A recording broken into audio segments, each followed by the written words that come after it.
Breathless. Forbidden, Book 2.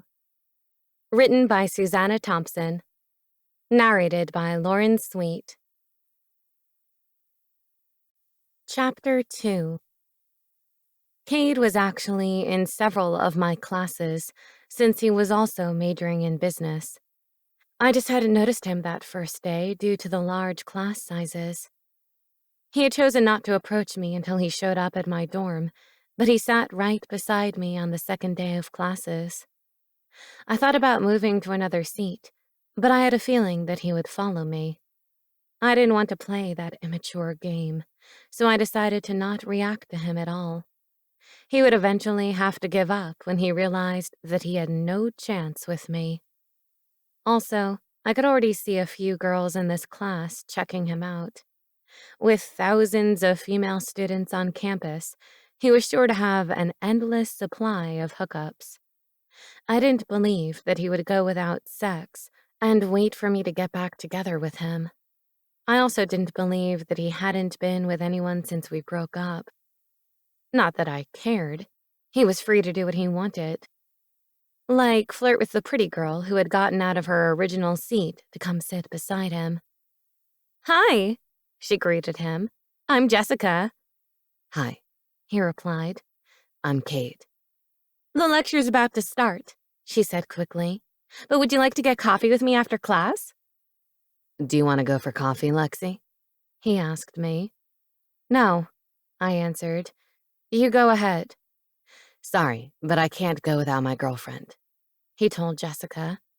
"I am not your girlfriend," I protested in annoyance. "Hello, class," the teacher said. "I'm Professor Mackey. Welcome to Introductory Microeconomics." I turned all my attention to the professor since I was determined to earn good grades in all my classes. My education was my #1 priority right now, and nobody was going to distract me from it. I had become an excellent student while tackling the tough curriculum at the private high school I had attended for the past 2 years.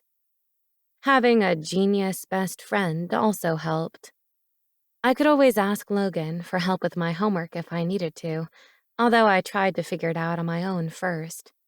Eventually, I no longer had to call him for academic help. I still felt closer to him than I did to any of my other friends. The emotional upheaval that Morgan had experienced when she slept with Blaine had distracted her to a degree that had left her very little attention to focus on me, although she tried. I could tell, though, that her mind wasn't really on me when we talked. Since she also shied away from confiding her feelings about Blaine to me, as she was still trying to deny them, that left us only superficial things to talk about. We mostly did a bunch of group stuff with her other friends to avoid talking about things we didn't want to talk about. Once she finally admitted to herself how she felt about Blaine, she then got caught up in that new couple euphoria and spent most of her time with him. In the meantime, I took comfort in my easy connection with Logan. He wasn't kidding about being a nerd who sometimes got obsessed with researching something that caught his interest. He always welcomed me over, though, and he never made me feel like I was bothering him. It was different than being around Morgan while she was distracted by her unspoken turmoil over Blaine. Being with Logan while he was concentrating on his research was soothing. He was completely absorbed in his task rather than distracted because he was stressed. There was no underlying tension or distress. It was just complete mental focus on what interested him. There was something about being around him when he was in that state that was very calming for me. Julia, however, found it arousing. The first time that happened in my presence, I witnessed more than I would have ever wanted to, due to at first not realizing what was going on. Logan didn't even turn from his computer screen when the girl walked into his room without knocking. Her gaze flitted from him to me. Hi, Julia," I said when no one else spoke. "Have you tried to break his concentration?" she inquired.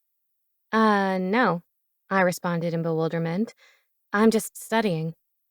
I gestured to the textbook in my lap. For some reason, Logan's intense focus seemed to encourage my own. She regarded me in amusement. "You're actually studying. How quaint." Um, I'm Lexie," I reminded her, since Logan still hadn't acknowledged her. Instead of replying, she appeared to entirely lose interest in me as she sat down beside me on the settee and watched Logan. The situation was too awkward for me to be able to continue studying, but Logan was still completely absorbed in his research. Julia seemed to savor watching him obsessively reading the articles on his computer screen. I couldn't understand what she found so fascinating about it, but her gaze remained locked on him. Despite the fact that I knew how much he liked her, she had apparently chosen the wrong time to come over. He had done nothing but ignore her, and I wasn't sure that he was even aware of her presence in the room. I felt bad for her and tried to think of a way to engage her in conversation, but she didn't even glance at me again. Maybe she had forgotten I was there. I gradually became aware that the atmosphere in the room had changed. It had become thick with tension, and I realized that it was emanating from Julia. She had crossed her legs in an unconsciously feminine gesture, but the effect wasn't the same as when a girl was wearing a skirt. Julia was dressed in slim black slacks and a cream cashmere sweater. I felt so comfortable with Logan that I had come over in my sweatpants. Julia looked effortlessly classy, but her usual, easy, pleasant demeanor from school was gone. She was intense in a way I had never seen her before, and all that intensity was directed at an oblivious Logan. As she stood up and slowly walked toward him, I finally realized that what I had been sensing from her was anticipation. She halted behind him and threw a glance over her shoulder at me. "You should leave unless you want to watch." I scrambled to my feet in embarrassment as I understood her meaning, but she had already turned back toward Logan. "Don't stop working," she told him. "Try not to lose your focus." Her tone didn't sound seductive, but I didn't stick around to see why she thought he might lose his focus. Logan and I never discussed that incident, and it didn't change our easy camaraderie. I made sure to leave immediately, though, whenever Julia showed up at his house from then on. He resumed his travels after Christmas, and we talked over the phone. By that time, Morgan and Blaine had become an official couple, and Logan was relieved that things had worked out between them. What about you? He asked me. Are you dating anyone new? "No," I replied. "I'm taking a break from dating for a while. Besides, I'm too busy catching up at school. Good thing I have a genius best friend I can call for help anytime I need it." I'm your best friend? He asked in surprise. "You are," I admitted. "Morgan is a great friend," I hastened to add, "but she doesn't really get me the way you do. Maybe it's because she's younger and more naive. You're just really insightful. See? My fancy education is teaching me words like insightful," I said in a playful manner to cover my embarrassment over getting all deep about why I considered him my best friend. Tell me more about how wise and great I am. He urged jokingly. "Except for never wanting to get married, you're just about perfect," I told him sincerely. Are you proposing to me? He quipped. "I should," I stated with a touch of bitterness. "Cade thinks that I'm scheming to marry you for your fortune. I'm tempted to tell him we're engaged just to see the look on his face." Haven't moved on from him yet, have you? "Have you moved on from Julia?" I retorted, and instantly regretted it. "I'm sorry. I shouldn't have brought her up," I don't mind if you mention her. he assured me. I'm not going to fall to pieces if you speak her name. "So, are you back together?" I asked carefully. Things are still the same. He replied. We see each other once in a while, but we're not a couple. "But she seems so into you," I protested awkwardly. "I mean, uh, She was staring at you like I wasn't even there. Uh, I trailed off in embarrassment. That was sex. He stated matter-of-factly, seemingly unconcerned that I had been there for the prelude. Did you know she was there? I asked curiously. I mean, before she, uh, talked to you. Yes, He answered. since the moment she walked into the room. But you didn't say anything to her, I exclaimed in dismay. You didn't even say hi to her, That's part of the excitement. he said. I kept my focus on my research, but I was aware of her being there. I have very good concentration, and so does she. It's not easy to distract her, or me. I realized that this was some kind of sexual game that they played, and I didn't care to know any more about it. What did interest me was how he could handle this emotionally. So, you're okay with just having what you have with her? You don't want more? There was a pause before he answered. I'd rather have her in my life this way than not at all. I understood that he was telling me he'd settle for whatever Julia gave him. I didn't think that was fair to him, and I told him so. It's like you're broken up, but not really. I think you should make her choose if she wants to be with you or not. Tell her you'll break up with her for real if she doesn't want to be in a real relationship with you, This works for us. he argued, obviously reluctant to take the chance of losing her completely. She's holding you back from finding someone else, I insisted. And what's holding you back from finding someone else? He retorted. It's only been a few months since we broke up, I said defensively. I'm not ready to date anyone else yet, I'm not looking for anyone else yet either. he said. Okay, I agreed. I won't bug you about that anymore. I thought about how my meddling hadn't helped Morgan's love life at all, and I decided not to interfere in Logan's love life. When Morgan began pestering me about dating, I took comfort in Logan's acceptance of my refusal to date. Since he was a guy, he had no interest in matchmaking. He didn't obsess about whether I would have a date for prom or when I would start dating again. It didn't bother him that I still hadn't gone on a date with anyone after 2 years. Both of us were in some kind of dating limbo, although he still had his arrangement with Julia. He also sometimes hooked up with other girls. It was something he had mentioned casually to me when I had been impatient to get the details about his first college party. He didn't text me back until the next day. Did you stay out all night? Or were you hungover? I'd never seen Logan drunk, and I was a little disappointed to have missed that. I wondered what he was like when he was drunk. Neither. Had a girl stay over. I was a little shocked by this quick turn of events, but I assumed that he'd developed a crush on a girl in one of his classes and had approached her at the party.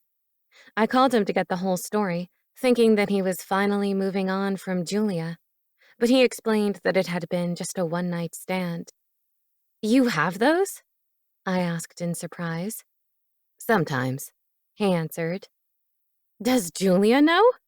I questioned in a scandalized tone. I told you that we're not together. He reminded me. But you still see each other, and that's the kind of thing she should know, I sputtered. You're sleeping around, and She broke up with me. he interrupted in agitation. Beyond safety precautions and birth control, my sex life isn't any of her business. Or yours. I will tell you, though, that I am not sleeping around. I occasionally hook up with someone, but it doesn't happen with enough frequency to be described as sleeping around. It's true, An unfamiliar voice told me. the lucky bastard has girls hitting on him every minute of the day, but he doesn't take advantage of it. I thought he was asexual until last night. Give me back my phone, Miles. I heard Logan's voice demanding in the background.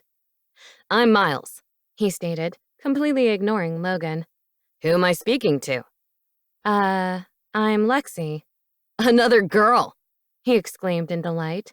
I bet you're hot. If Logan won't... Miles, Logan yelled. give me back my phone. Okay, sheesh. He must be off limits, because he never cares if I flirt with the other girls who are after him. Bye, Lexie. Hope I get to meet you in person sometime. Bye, Miles, I replied with a laugh.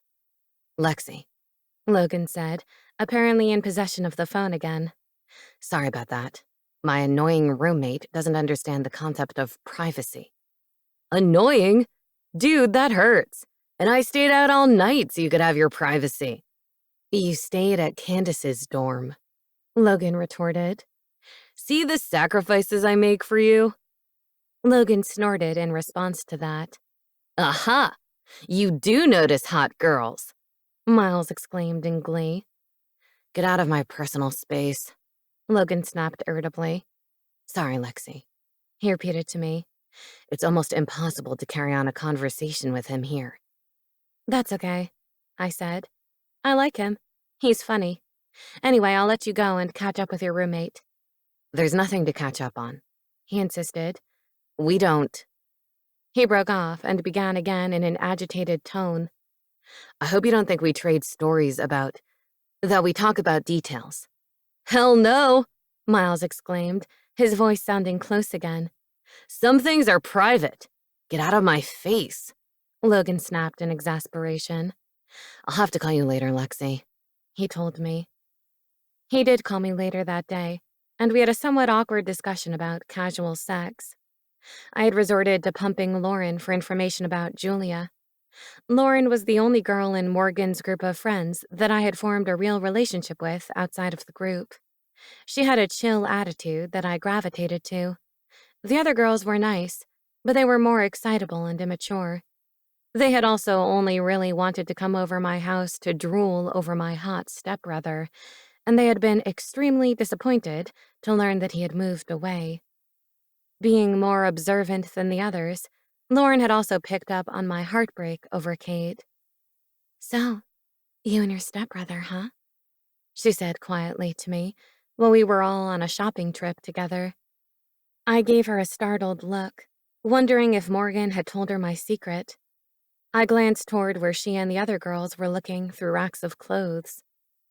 Nobody said anything, Lauren assured me. Morgan's a mess over Blaine, although she's pretending to be fine. Let me guess, she slept with him to get him out of her system, right? My gaze slid away from hers because I didn't want to tell her anything if Morgan hadn't. And she didn't tell me because she thinks I'll say I told you so. Lauren sighed. Which I will, she added with a grin, as my gaze returned to her face. As soon as she stops fighting it and admits that she likes him. I think she does too, I admitted, without saying anything more about it.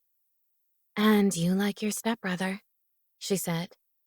Is that why your parents made him move? How do you know they made him move? I questioned in bewilderment. He left 2 months into the school year, and you said nothing about him moving when they asked about coming over to see him, which means that you didn't know he was moving. Also, you've been depressed about it. I am not depressed about it, I denied. I don't care where he lives. Right, and Morgan doesn't care about Blaine either, Lauren remarked dryly. Her situation isn't as complicated, I said. No, it isn't, she agreed, with sympathy in her eyes, and didn't push me for more acknowledgement of my relationship with Cade. That conversation, along with her discretion, made me begin to trust her. She never spread gossip about people, although she listened to everything that was said. She also observed everything and picked up on things that other people didn't. I suspected that she knew lots of things about our classmates that she didn't comment on. After a year of friendship, I'd yet to hear any gossip directly from her before I heard it from other people first. I was hoping she would share some with me discreetly this time, though. She somehow even discerned from my voice on the phone that I wanted to ask her something. After replying to my small talk, she cut right to the chase. What did you call to ask me? Just spit it out. Well, I hedged. I was kind of wondering if you knew anything about Julia. Other than dating Logan, Do you know if she's— I trailed off uncomfortably as I struggled to find a delicate way to phrase it. Have you heard anything about her with any other guy? Since Logan, I clarified. You want to know if she's hooked up with anyone? Lauren stated bluntly. Why? Are you asking for Logan?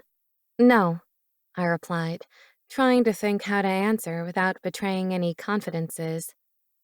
I'm just curious myself. I know they broke up, but they still see each other sporadically. Lauren finished for me. It's common knowledge that they still hook up. You want to know if she hooks up with anyone else as well? Why? Did Logan hook up with someone at college? I don't understand their relationship, I said without answering directly. Maybe there are just some people you can never get out of your system, she suggested. Then why can't they just be together? I questioned in frustration. You'll have to ask them that, she said. They need to get together and make genius prodigy babies and live happily ever after, I remarked fervently.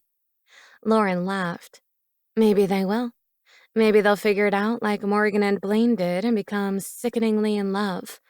If they weren't so damn cute together, I think I'd puke. I smiled. I don't think I've ever seen a cuter couple. Can you imagine their babies? What is it with you and babies? I hope you're not planning to become a teen mom. No, I exclaimed. But don't you want to have kids someday? I can't believe that Logan doesn't. He's a guy, she said dismissively. They don't start thinking about having babies until much later. He'll probably change his mind eventually. What about you? I asked curiously. Even after a year, I still didn't feel like I knew that much about her. I guess I assume I'll have kids someday, she replied. But I'm not dying to have babies. With Ryan? I inquired, still feeling guilty over my secret surprise that she hadn't started dating one of the other Black students instead of the white guy who had become her boyfriend. My automatic assumption bothered me because I had never considered myself to be a prejudiced person. Who knows? She answered carelessly. We're still in high school. I'm hoping that babies are still a long way into the future. Who knows who I'll be with by then? Oh, I responded in surprise. You don't think you'll be with Ryan? What are the chances that we'll still be together 10 years from now? She replied pragmatically. How many people do you know who have been together since high school? I thought about how my mom had only shown me the diary she had kept when she met my father. She had claimed that she couldn't show me the later one because it contained stuff that I didn't want to read about my parents. Her tone and manner had implied that it was sexual stuff, but I wondered if there was more to it than that. Maybe she had written something about my dad that she didn't want me to see. Her revelation that his fatal accident might have been caused by reckless driving had upset me, and maybe she didn't want to reveal anything else about him. I did sometimes wonder if they would have still been together if he were alive. It aggravated me that Cade had read more of her diaries than I had, and that he knew more of her secrets. Not many, I answered glumly. Hey, I bet Morgan and Blaine will be one of those couples. She soothed me, mistaking the direction my thoughts had taken. Maybe even Julia and Logan. Since she had brought the subject back to them, I prodded her to answer my original question. So, do you know if Julia has, if there's been another guy since she— Oh, stop beating around the bush, Lauren exclaimed. You want to know if she's hooked up with anyone since she broke up with Logan? Yes, but don't go telling him that, or anyone else either. I won't, I promised. But does she have a new boyfriend, or— she told me after I trailed off. I'm guessing that you've never just hooked up with someone since you can't even say it. But how can they do that with someone else if they're in love? I protested. Maybe they're not in love, she suggested. I know that he is, I said. He told you that? She asked. He didn't actually say that, but it's pretty clear that he does. Really? she challenged. Maybe you just need to think that to keep things platonic between you. What? I asked in bewilderment. It's just something to consider, she said. Maybe the reason you're not interested in dating anyone is because no other guy compares to Logan. Or maybe my theory is wrong. It is, I insisted. Even if Julia wasn't in the picture, I wouldn't be thinking about dating Logan. I like him only as a friend. Or maybe you're just worried about upsetting Morgan, she mused. She did have a crush on him for a long time, but I think she's over that now since she fell in love with Blaine. It has nothing to do with Morgan. I honestly just like Logan as a friend. Why can't people accept that? I complained. Cade always accused me of... I trailed off after realizing that I had brought his name into the conversation. Cade was jealous of you and Logan? Lauren asked. Are you guys still... She began carefully and paused. I know he comes to visit. no, I denied forcefully, although I hadn't ever confirmed the existence of a romantic relationship between me and Cade to Lauren. He's just visiting his dad and Noah. You know you can talk to me about this. I'm not going to tell anyone. I know, I said, but there's nothing to talk about. Cade is my stepbrother, and that's all. I spoke those words, but I never thought of him that way in my private thoughts. Stepbrother never entered into it. He was just Cade, the guy I had fallen for because of his secretly emotional side. Yet the bigger part of him was cold and heartless, and it had demolished my feelings for him. There was nothing about him that inspired sisterly feelings in me.